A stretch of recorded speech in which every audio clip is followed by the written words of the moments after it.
Good evening. It was a day of prayers and tears around the world, an outpouring of grief over the death of Pope Francis, described as a leader who strived to put the world's focus on the poor and marginalized. Al Sweeney is covering reaction to the Pope's death and joins us live with more. Al. Matt, we spoke to Catholics today who were just adjusting to the sudden news about the Pope's death. And many were remembering his legacy here in Canada of openness and acceptance in the Church and forcing the Catholic Church to recognize its past in Canada. The Vatican issued a statement today on the Pope's cause of death, saying Pope Francis had a stroke that led to a coma and heart failure, just hours after appearing at Easter celebrations in Rome. Cari fratelli e sorelle, buona Pasqua. Despite his recent struggles with pneumonia, his death caught people off guard here in Hamilton. I was shocked this morning.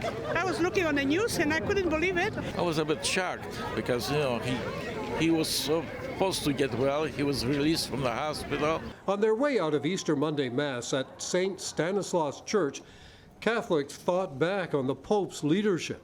Being a great leader and preaching acceptance, love, and mercy, I think, were his biggest contributions. Preaching acceptance, love. He was a big leader for the youth. The Pope's beliefs were reflected in his impact in Canada after he came here in 2022 to apologize for the Catholic Church's role in the history of residential schools. I humbly beg forgiveness for the evil committed by so many Christians against the Indigenous peoples. The National Chief of the Assembly of First Nations says Pope Francis pushed the Catholic Church to confront its past and seek a path for reconciliation and change. His legacy is mercy and compassion.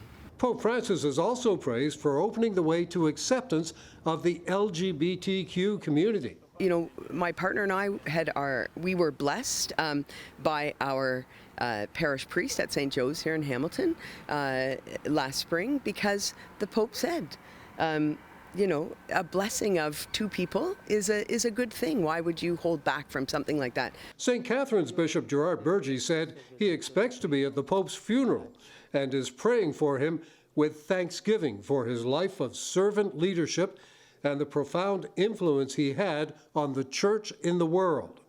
Canada's political leaders also expressed condolences over the Pope's death. He was, in many respects, the world's conscience, never hesitating to challenge the powerful on behalf of the vulnerable. There have been countless millions of Catholics and non-Catholics that have been inspired by his leadership. NDP leader Jagmeet Singh said Pope Francis showed the world that faith can be a force for justice.